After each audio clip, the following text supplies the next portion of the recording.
Assalamualaikum warahmatullahi wabarakatuh. Oke, kita lanjutkan saja cerita. Bab 2844 sampai bab 2846. James Smith benar-benar tidak menyangka bahwa Ye Chen tidak hanya menjadi bos Jiuxuan Pharmaceutical, tetapi juga memberi putranya kesempatan untuk hidup ketika dia berada dalam kondisi paling putus asa. Memikirkan kembali ketidakberdayaannya sebelumnya, pada saat ini, dia merasa sangat berterima kasih kepada Ye Chen. Wei Liang tersenyum dan berkata, "Tuan Smith, jangan khawatir. Tuan Ye telah menjelaskan bahwa dia sedang berada di luar kota sekarang. Jadi Anda harus menemani putra Anda untuk menerima perawatan hari ini. Ketika kondisi anak membaik, dia secara alami akan melakukannya kembali ke Jinling. Aku akan mengajakmu bertemu." James Smith berkata dengan penuh rasa terima kasih. "Kalau begitu Tuan Wei, tolong bantu saya menyampaikan rasa terima kasih saya kepada Tuan Ye. Seluruh keluarga kami berterima kasih atas kebaikannya yang luar biasa." Wei Liang mengangguk melihat keadaan James Smith saat ini. Dia tahu di dalam hatinya bahwa pria ini memang berterima kasih kepada Ye Chen dan pasti akan melakukan yang terbaik untuk Ye Chen di masa depan. Latar belakang budaya yang mendasari Jiuxuan Pharmaceutical dan logika yang mendasari obat-obatan sangat berbeda dengan masyarakat Barat. Jika obat Jiuxuan Pharmaceutical ingin sukses diluncurkan di Amerika Utara bahkan Eropa di masa depan, harus ada orang yang memahami sistem medis Barat sangat baik, dan dalam hal ini ada hadiah besar bagi mereka yang memiliki sumber daya yang cukup dalam sistem untuk bertindak sebagai penyerang yang menyerang. Dan James Smith jelas merupakan kandidat terbaik, tidak ada yang lain. Sebagai CEO Jiuxuan Pharmaceutical, Wei Liang juga menantikan hari di mana James Smith dapat bergabung dengan tim. Namun, dia tahu di dalam hatinya bahwa dia tidak cocok untuk mengungkapkan masalah ini, dan dia masih meminta Ye Chen untuk berkomunikasi dengan James Smith. Jadi, dia tersenyum dan berkata kepada James Smith, "Jangan khawatir, Tuan Smith, saya akan menyampaikannya kepada Tuan Ye untuk Anda nanti." Saat dia mengatakan itu, dia melihat waktu dan berkata, "Tuan Smith, ada hal lain yang harus saya lakukan, jadi saya tidak akan mengganggu Anda lagi. Kami telah mengatur perawatan lanjutan untuk anak tersebut. Jangan khawatir, semua pasien kanker yang berpartisipasi dalam uji klinis akan memenuhi syarat selama mereka masuk. Pasien Jiuxuan Pharmaceutical akan menjadi lebih baik dan sembuh tanpa kecuali. Jadi Anda tidak perlu khawatir sekarang, tetaplah bersama anak Anda dan tunggu dia sampai pulih dan keluar dari rumah sakit." Kata-kata Wei Liang tidak diragukan lagi membuat James Smith sangat percaya diri. Dia mengangguk berulang kali dan melihat Wei Liang pergi dengan penuh rasa terima kasih. Setelah menunggu di luar pintu ruang CT selama kurang lebih 10 menit, pintu elektrik perlahan terbuka, dan beberapa dokter segera masuk dan mendorong keluar Jimmy kecil yang masih koma. Begitu Jimmy keluar dari ruang CT, James Smith bergegas maju untuk memeriksa kondisi putranya. Namun putranya belum juga menerima pil Jiuxuan Zaizao, sehingga kondisinya belum membaik sama sekali. Saat itu, dua orang dokter berjas putih berjalan dengan cepat. Salah satunya memegang koper kecil, dan yang lainnya memegang kamera video profesional portabel. Ketika keduanya mendatangi Jimmy, dokter yang memegang koper bertanya kepada dokter lainnya, "Bisakah pasien minum obat sekarang?" Dokter yang berinteraksi dengan James Smith mengangguk dan berkata, "Semua pemeriksaan pasien telah selesai dan dia dapat minum obat." Dokter mengangguk dan berkata, "Baiklah, sekarang kami akan memberikan obatnya." Setelah itu, dia bertukar pandang dengan dokter yang memegang kamera di sebelahnya dan berkata, "Mulai merekam sekarang." Pihak lain segera menyalakan tombol perekam kamera, kemudian dokter membuka koper. Di dalamnya terdapat puluhan kotak pil berbentuk bola yang ukurannya sedikit lebih kecil dari bola golf. Ia melepas dua secara berurutan dan memutarnya di depan kamera untuk menunjukkan bentuk bulat. Segel anti pemalsuan pada kotak obat juga bertuliskan, "Pasien nomor E33 di grup E. Nama, Jimmy Smith. Usia, 12 tahun. Pada hari pertama masuk, dia meminum 2 Jiuxuan pil Zaizao. Pil nomor E-bar 1905, E-gang 1906. Kemasan kotak obat masih utuh dan tidak ada kelainan. mohon dicek informasinya ke pihak keluarga.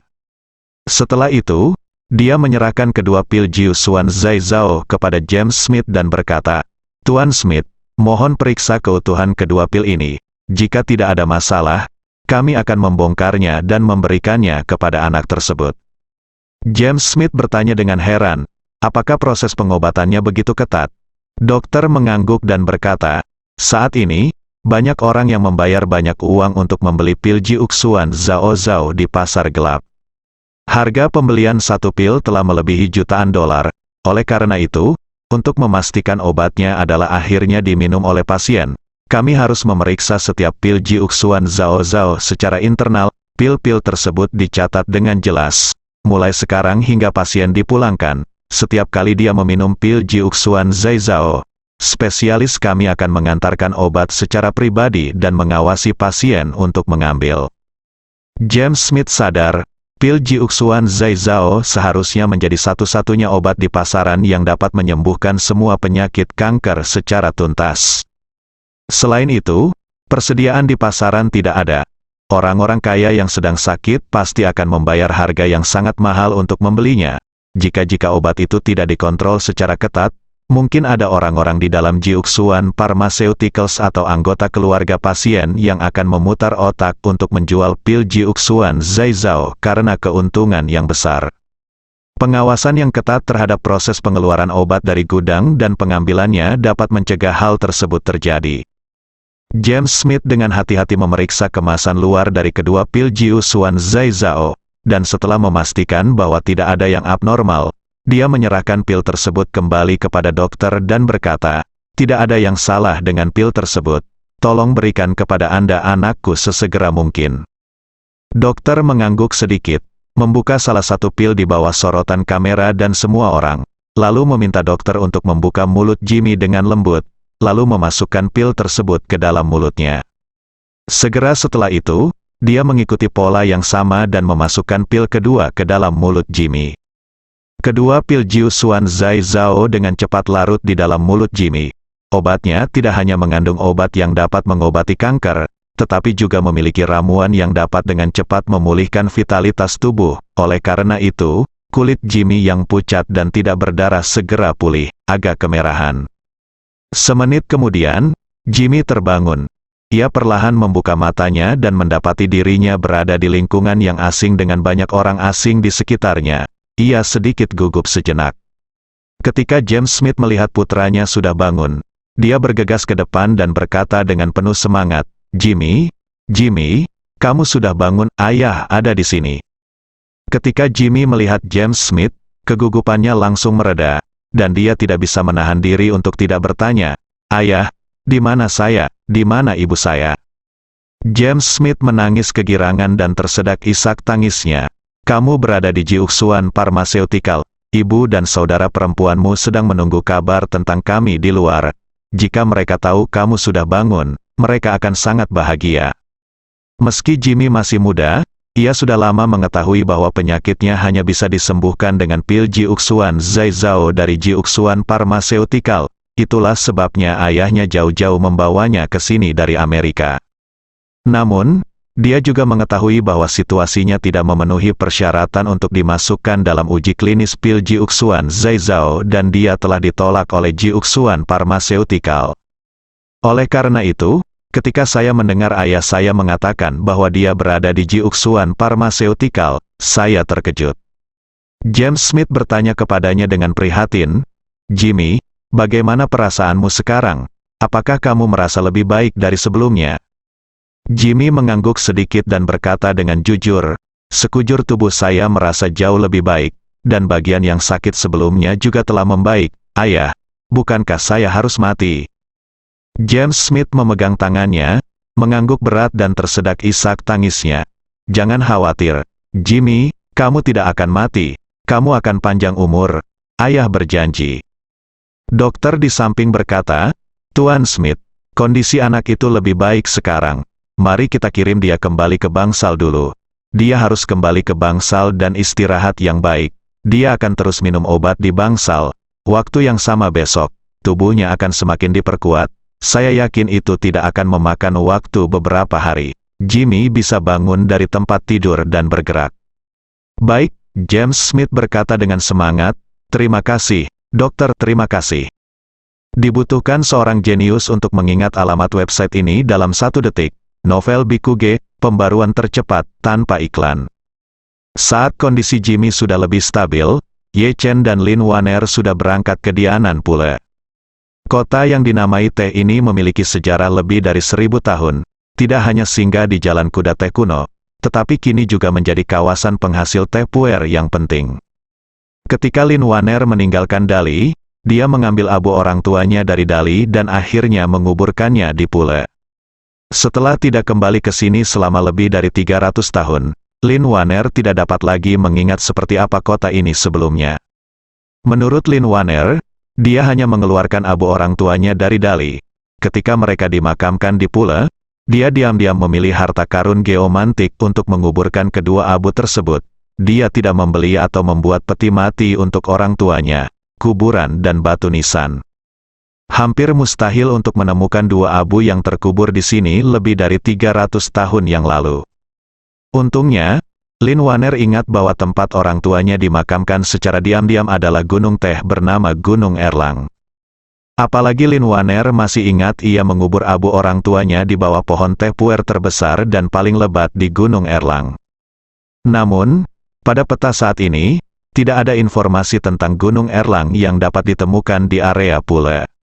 Ye Chen mengemudikan mobilnya ke kawasan perkotaan Pule, dan bersama Lin Wan'er, ia bertemu dengan beberapa ulama tua di Pule. Setelah beberapa verifikasi, ia mengetahui bahwa memang ada sebuah gunung bernama Gunung Erlang di pinggiran Pule, namun gunung ini belum pernah didirikan sebelumnya. Selama beberapa dekade, dia berganti nama berkali-kali. Pertama kali diubah 1 kali pada masa Republik Tiongkok dan 1 kali setelah kemerdekaan.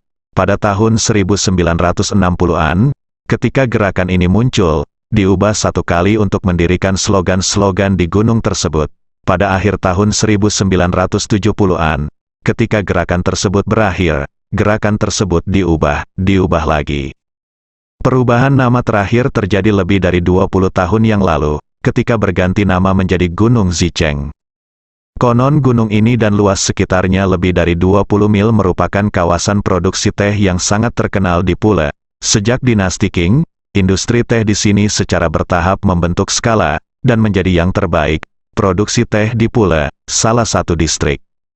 Alasan mengapa gunung ini berganti nama menjadi Gunung Zicheng adalah karena lebih dari 20 tahun yang lalu, seluruh area produksi teh dibeli dengan harga tinggi oleh sebuah perusahaan bernama Zicheng Group di selatan Yunnan. Setelah itu, Zicheng Group berganti nama menjadi Gunung Zicheng dan secara bertahap membangunnya menjadi basis kebun teh terbesar dan terkemuka. Saat ini, teh grup Zicheng telah mendapatkan reputasi yang relatif tinggi di dalam dan luar negeri, dan lini produknya terutama berfokus pada kue teh puer kelas menengah hingga kelas atas. Di antaranya, seri Zizen yang diproduksi di Gunung Zicheng adalah produk unggulannya. Dari Zicheng Group, harga jual normal sepotong kue teh mulai setidaknya 10,000 yuan. Mengetahui situasi Gunung Erlang saat ini, Ye Chen menemukan lokasi Gunung Zicheng di sistem navigasi. Karena kawasan ini telah dikembangkan oleh Zicheng Group selama lebih dari 20 tahun, kondisi lalu lintasnya juga sangat baik, dibutuhkan waktu 40 menit berkendara dari kota hingga kaki Gunung Zicheng. Lin Wan'er belum kembali ke Tiongkok selama beberapa tahun ini. Dia selalu khawatir Gunung Erlang akan dikembangkan dan ditambang secara destruktif. Dia gelisah di sepanjang jalan. Ketika Gunung Zicheng benar-benar terlihat, hatinya yang cemas langsung terguncang. Lega, karena pegunungan di sini tidak banyak berubah dibandingkan 300 tahun yang lalu.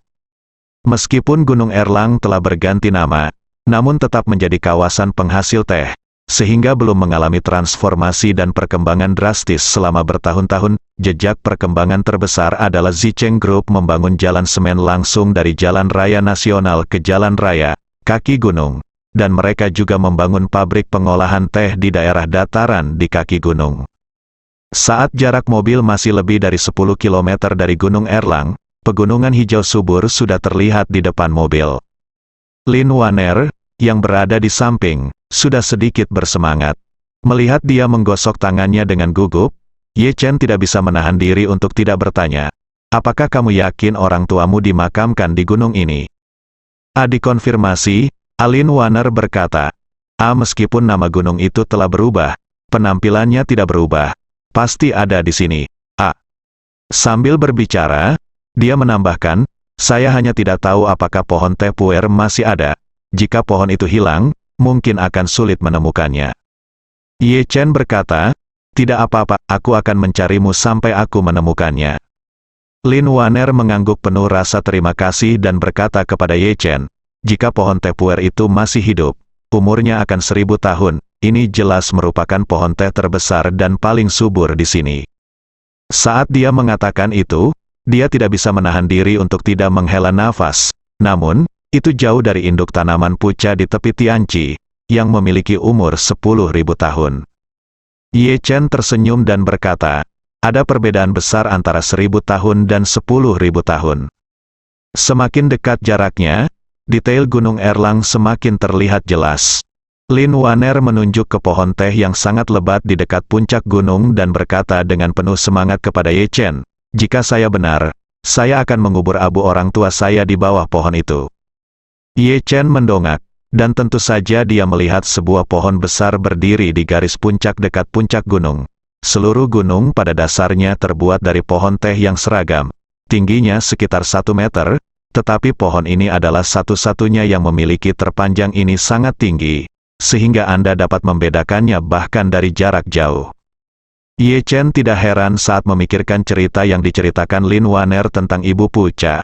Kalau dipikir-pikir, pohon teh ini, meski tidak sebagus Ibu Puca, seharusnya juga memiliki sejarah yang panjang, dan menjadi cukup spiritual.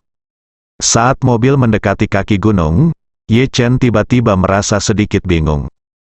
Mengandalkan pabrik teh di kaki gunung, Zicheng Group mengepung beberapa gunung termasuk Gunung Erlang dengan pagar besi. Di atas pagar besi bahkan terdapat kamera pengintai dan lingkaran dari jaring besi berduri. Meski jalan semen mengarah ke kaki gunung, namun terhalang oleh gerbang taman saat jaraknya masih 1 kilometer, Ye Chen hanya bisa memarkir mobil di depan gerbang. Di dalam kotak penjaga, seorang penjaga keamanan segera berlari keluar ketika dia melihat ini, berlari ke jendela mobil, dan bertanya pada Ye Chen dengan hati-hati, apa yang kamu lakukan? Ye Chen berkata, Guru, saya ingin berbicara dengan orang yang bertanggung jawab di sini tentang kerjasama, tolong beritahu saya. Kini Gunung Erlang sudah menjadi aset grup Zicheng, pasti tidak akan mudah bagi orang luar untuk masuk, apalagi Ye Chen membawa Lin Warner untuk memberi penghormatan kepada orang tuanya, jadi rasanya agak tidak pantas untuk menyelinap ke sana secara diam-diam. Penjaga keamanan bertanya kepada Ye Chen dengan rasa ingin tahu, siapa nama keluarga Anda? Anda termasuk dalam unit mana? Kami tidak menerima pemberitahuan pengunjung hari ini. Ye Chen tersenyum dan berkata, saya berasal dari Tiongkok Timur. Saya sudah lama mendengar tentang grup Zicheng Anda, dan saya juga ingin memulai bisnis teh, jadi saya datang berkunjung. Penjaga keamanan menggelengkan kepalanya dan berkata, maaf, Anda tidak bisa datang ke sini begitu saja tanpa membuat janji, bahkan pimpinan kota pun harus membuat janji terlebih dahulu. Ye Chen bertanya dengan rasa ingin tahu, Tuan, mengapa Anda begitu ketat dalam manajemen ini seperti unit rahasia? Penjaga keamanan berkata dengan serius, biar saya beritahu Anda, seluruh area teh di Gunung Zicheng adalah rahasia dagang, terutama pohon raja teh di puncak gunung. Banyak orang jahat yang memperhatikannya dalam beberapa tahun terakhir. Saat dia berbicara, dia menjelaskan dengan jelas, baru bulan lalu, kami menangkap 2 anak laki-laki Jepang. Mereka menyelinap masuk dan ingin mencuri cabang raja teh kami untuk dicangkok dan dibiarkan. Mereka ditangkap oleh kami segera setelah mereka mendekat. Kami dipukuli hingga menjadi kepala babi, dan sejak saat itu, seekor burung pun tidak boleh jatuh ke dalam diri kami. Ye Chen mau tidak mau merasa sedikit khawatir. Kalau dilihat seperti ini, tidak mungkin untuk naik secara terbuka dan jujur, dan tidak mudah untuk menyelinap. Lagi pula, ada penjaga keamanan di mana-mana dan ada kamera pengintai di mana-mana. Anda akan ketahuan jika Anda pergi diam-diam, kamu tidak bisa memaksakan diri, kan? Penjaga keamanan melihat bahwa Ye Chen tidak terlihat seperti orang jahat dengan motif tersembunyi. Jadi dia berkata, "Anak muda, izinkan saya memberitahu Anda, tempat kami hanyalah tempat penanaman teh, dan kami juga memiliki pengolahan dasar teh. Pemimpin sejati tidak bekerja di sini. Jika Anda benar-benar ingin berbicara tentang kerjasama, pergi saja ke pusat kota Pule. Ada gedung Zicheng di kota, yang merupakan kantor pusat kami. Jika Anda ingin membahas kerjasama, Anda harus pergi ke sana untuk buatlah janji. Jika mereka mengatur agar Anda berkunjung ke sini, mereka secara alami akan memberitahu kami." Lin Waner tampak sedikit tertekan di sampingnya, tapi dia masih dengan lembut menarik pakaian Ye Chen dan berkata, "Bagaimana kalau kita pergi ke Pule untuk berbicara dengan kelompok mereka dulu?" Ye Chen juga tahu bahwa tidak akan mudah untuk masuk dalam situasi ini. Jadi dia hanya bisa memikirkannya dalam jangka panjang. Jadi dia mengangguk dan berkata kepada penjaga keamanan, "Kalau begitu saya akan pergi ke kota untuk mengadakan pesta. Lihat dulu." "Terima kasih Tuan." Penjaga keamanan melambaikan tangannya, "Sama-sama, silakan berjalan perlahan." Ye Chen berbalik dan bersiap untuk kembali ke kota.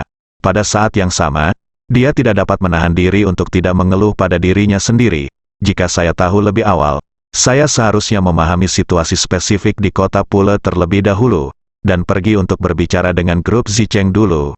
Sekarang cepat kembali ke kota. Mereka mungkin harus pulang kerja, jadi mereka harus menunggu paling cepat sampai besok. Lin Waner menggelengkan kepalanya dan berkata, "Jangan membuat masalah seperti itu. Menurut apa yang baru saja dikatakan oleh ahli keamanan, pohon teh dijaga ketat, dengan pengawasan 24 jam untuk pembuatan film tanpa titik buta, dan penjaga keamanan juga bertugas 24 jam sehari. Bahkan jika kita menemukan cara untuk menyelinap masuk, aku tidak akan melakukannya. Cara untuk beribadah. Apalagi sudah bertahun-tahun dianggap sebagai daerah penghasil teh, dan sekarang tiba-tiba dikatakan abunya dikubur di bawah pohon dan orang-orang pergi ke sana untuk beribadah. Kedengarannya bukan sesuatu yang akan terjadi di zaman modern. Malah menimbulkan kecurigaan. Menurutku kita tidak perlu kembali ke Pule. Masih lebih dari 100 km jaraknya dari Bana. Yuk langsung ke Bana." Ye Chen berpikir sejenak dan berkata, "Lebih baik membeli Zicheng Group secara langsung." Lin Waner terkejut dan berseru, "Ini terlalu menghasut pasukan AA." Ye Chen berkata dengan acuh tak acuh, "Tidak apa-apa, ini adalah grup penjual teh, dan ini bukan yang terbesar di Yunnan Selatan. Diperkirakan memiliki nilai pasar beberapa miliar, jadi saya akan mengurusnya." Lin Waner berkata dengan tergesa-gesa, "Saya khawatir Istana Gubernur Militer Pusat Wu Feiyan mengakar kuat di Yunnan Selatan. Meskipun mereka telah memasuki masa hening sekarang, jika ada pergerakan terlalu besar di Yunnan Selatan, mereka pasti tidak akan melarikan diri telinga mereka." Ye Chen melambaikan tangannya dan berkata dengan sangat tenang, "Tidak apa-apa, ini hanya akuisisi perusahaan biasa, apa yang mengganggu mereka? Terlebih lagi, siapa yang mengira Anda akan berhubungan dengan perusahaan teh? Lagi pula, Wu Feiyan tidak melakukannya menemukanmu setelah kamu meninggalkan Dali. Dia tidak tahu kemana kamu pergi setelah meninggalkan Dali. Dia juga tidak tahu bahwa kamu menguburkan orang tuamu di Puer. Dia juga tidak tahu bahwa kamu telah tinggal di Bana menjaga ibu Puca selama bertahun-tahun. Alasan mengapa Anda khawatir adalah karena petunjuk ini. Saya tahu. Jadi Anda takut orang lain akan dapat mengetahui hubungannya. Tetapi bagi orang lain selain Anda, selama satu tautan terlewatkan, itu tidak mungkin untuk merekonstruksi rantai bukti yang lengkap."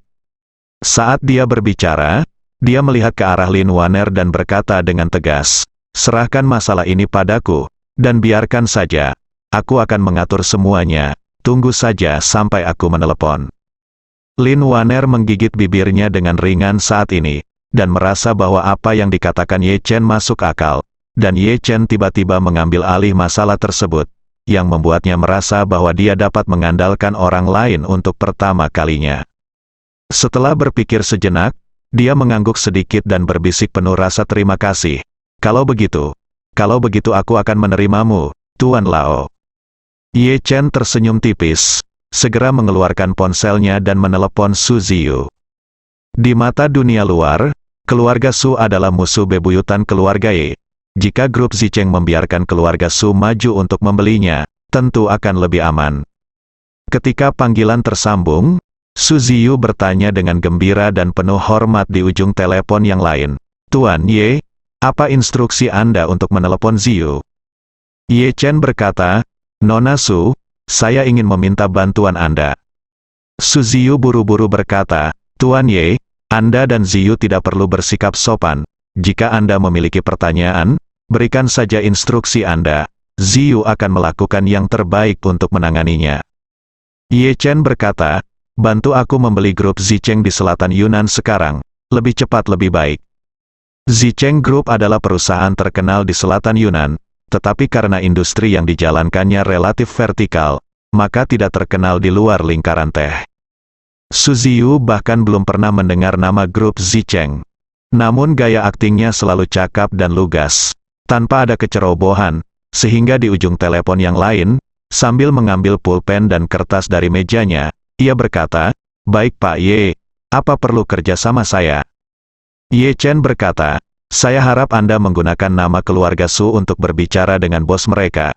Jika pihak lain penasaran mengapa Anda, seorang wanita muda yang bermartabat dari keluarga Su dan kepala keluarga Su, tertarik pada perusahaan teh seperti itu, Anda dapat memberitahu mereka, kakek Anda sangat suka minum teh mereka di Madagaskar. Jadi Anda berencana membeli perusahaan ini, dan secara umum, Anda hanya perlu mempertahankan nada yang kaya dan disengaja. Oke, Su Ziyu setuju tanpa ragu-ragu dan berkata, Tuan Ye, tolong beri saya 10 menit. Pertama-tama saya akan memiliki pemahaman umum tentang situasi dasar perusahaan ini, dan kemudian merumuskan rencana akuisisi umum untuk berkomunikasi dengan Anda. Ye Chen lalu berkata, oke, saya akan menunggu kabar Anda. Su Ziyu menutup telepon dan segera mencari beberapa informasi tentang grup Zicheng di komputer. Setelah dia mencatat beberapa informasi berguna yang dia kumpulkan, dia berpikir sejenak dan kemudian menelepon Ye Chen kembali. Ye Chen menjawab telepon dan bertanya padanya, bagaimana Anda memahami Nona Su? Su Ziyu berkata dengan hormat, Tuan Ye, saya baru saja memahami secara kasar situasi mereka. Perusahaan ini adalah perusahaan saham gabungan swasta. Bos terbesar saat ini adalah pendiri mereka, bernama Lu Zicheng. Itu hanyalah kepemilikan tunggal di awalnya. Mereka adalah perusahaan kecil dan mikro. Tetapi setelah pembukaan ekonomi pada tahun 1980-an, bisnis teh mereka membuat terobosan besar dan secara bertahap berkembang menjadi 5 perusahaan teh teratas di selatan Yunnan. Zicheng Group menyelesaikan reformasi kepemilikan sahamnya 10 tahun lalu. Saat itu, rencananya akan dicatatkan di papan utama IPO. Namun karena skala keuntungan yang kurang dan keuntungan yang tidak stabil, meski mendapat panduan IPO dari China Securities Regulatory Commission, akhirnya masih gagal berhasil dan tidak pernah menyelesaikan listing. Dalam beberapa tahun terakhir, mereka mengertakkan gigi dan masuk ke dewan ketiga baru. Tetapi karena penilaian perusahaan yang rendah, likuiditas yang buruk, dan tujuan pembiayaan yang lebih rendah dari yang diharapkan, mereka mengundurkan diri dari dewan ketiga baru. Saya baru saja memeriksa dan menemukan bahwa kurva kapitalisasi pasar mereka ketika berada di pasar OTC baru hanya sedikit di atas 1 miliar pada titik tertinggi. Namun, laporan keuangan mereka pada tahun-tahun itu kurang memuaskan. Penurunan popularitas dari pasar teh akan mempengaruhi mereka. Pengurangan produksi teh atau panen raya juga akan mempengaruhi keuntungan mereka, dan nilai pasar mereka secara alami akan terpengaruh. Apalagi ada juga perusahaan lokal terkemuka di industrinya di selatan Yunnan, yaitu Jui Group. Perusahaan ini dianggap yang nomor 1 di industri ini. Tapi bagi mereka pun, operasional modalnya tidak lancar. Meski backdoor listing adalah berhasil, tetapi nilai pasarnya hanya relatif panas pada awalnya. Sekarang pasar sudah mendingin, dan nilai pasarnya kurang dari 2 miliar, sehingga prospek modal industri teh sebenarnya tidak terlalu bagus. Kembali ke Zicheng Group, meski memang bisa meraup untung puluhan juta setiap tahunnya, namun masih belum ada ruang imajinasi ketika menginvestasikan uang sekecil itu di pasar modal. Dilihat dari upaya mereka yang berulang-ulang untuk IPO, upaya yang berulang-ulang dan kegagalan, dan kegagalan yang berulang-ulang, mereka masih kurang imajinasi. Dilihat dari upaya yang berulang-ulang, bos mereka Lu Zicheng seharusnya selalu ingin go public dan menguangkannya, tetapi karena tidak ada harapan untuk go public, dia tidak pernah bisa melakukannya. Tanpa go public, Lu Zicheng hanya bisa mempertahankan bisnis ini dan keuntungan puluhan juta setahun. Yang sebenarnya datang kepadanya hanyalah puluhan juta setahun. Dia ingin menguangkan ratusan juta dolar sekaligus. Impian untuk go public mungkin hilang selamanya.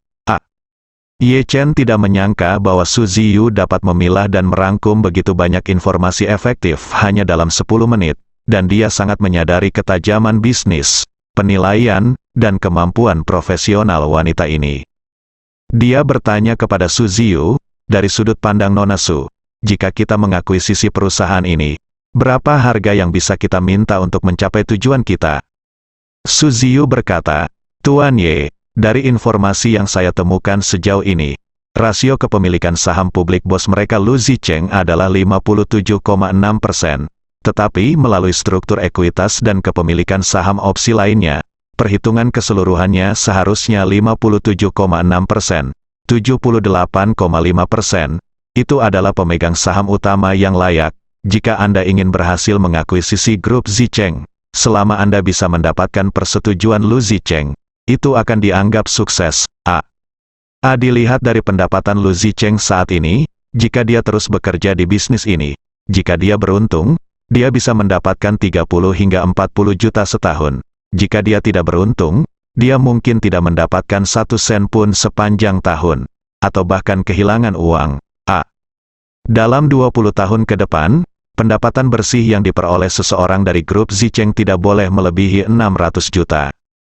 Jika tawaran yang kami berikan kepadanya dapat memastikan bahwa dia bisa mendapatkan lebih dari 600 juta sekaligus tanpa klausul perjudian atau waktu tunggu setelah mengambil tindakan, maka dia tidak akan punya alasan untuk menolak akuisisi kami. Bagi 600 juta dengan rasio kepemilikan sahamnya, yaitu 78,5%, total penawaran kita ke Zicheng Group seharusnya sekitar 760 juta. Tentu saja, apakah harga pada akhirnya tinggi atau rendah tergantung pada situasi spesifik percakapan dengan Lu Zicheng. Melalui komunikasi, kita dapat menganalisis kondisi mental dan ekspektasi psikologisnya saat ini. Agar lebih bijaksana, saya pribadi merekomendasikan untuk menetapkan harga psikologis di angka 8 miliar, tapi saya akan menggunakan 600 juta sebagai tawaran untuk berbicara dengannya dan mencoba memberinya kisaran harga 700 juta hingga 750 juta. Ye Chen bertanya padanya, apakah kamu yakin? Ya. Su Ziyu berkata dengan sangat percaya diri. Pengusaha seperti Lu Zicheng telah melakukan bisnis fisik selama beberapa dekade. Meskipun skala industrinya besar, uangnya diperoleh setiap sen. Orang seperti ini tidak memiliki kemungkinan menjadi kaya dalam semalam. Dalam bisnis, dia ingin go public dan menguangkan tetapi tidak punya peluang. Dia tidak bisa merasakan perasaan menjadi kaya dalam semalam. Oleh karena itu, antusiasmenya akan menghabiskan uang dalam jumlah yang relatif besar. Dia mungkin tidak tahu seberapa besar harapannya menjadi kaya dalam semalam, jika seseorang dapat mengambil alih piringnya sekaligus, sehingga dia dapat menarik sejumlah besar uang dengan lancar dan pensiun, dan dia adalah pemegang saham mayoritas absolut, maka berhasil atau tidaknya tergantung pada dia sendiri. Saya yakin seharusnya tidak ada masalah. Ye Chen sangat puas dan berkata kepadanya, saya di Pula sekarang, menurut Anda berapa lama waktu yang Anda perlukan untuk menyelesaikan masalah ini? Jika cepat, saya akan menunggu Anda selama 2 hari. Jika lambat, saya akan pergi ke tempat lain untuk menangani masalah lain terlebih dahulu. Saya akan datang setelah Anda menyelesaikan masalah ini. Su Ziyu melihat waktu dan berkata, di sini hampir matahari terbenam. Tapi karena kamu berada di Pula, masih ada lebih dari 1 jam sebelum matahari terbenam. Jika semuanya berjalan lancar, aku seharusnya bisa membuatnya mengangguk sebelum matahari terbenam atasmu. Selama dia mengangguk, saya dapat segera membayarnya deposit sebesar 100 juta, dan kemudian mengirim tim pengacara semalaman untuk menjalani prosedur transfer bersamanya. 1 jam? Ye Chen mendengar jawaban ini dan berkata sambil tersenyum, oke. Kalau begitu saya akan menunggu kabar Anda di sini. Selama dia mengangguk dan Anda membayar depositnya, katakan padanya bahwa dia akan mengirim 2 konsultan ke kantornya terlebih dahulu. Lokasi. Mari kita periksa markas Cheng San dan minta dia memberitahu orang yang bertanggung jawab atas markas tersebut untuk mempersiapkan resepsi. Bersambung.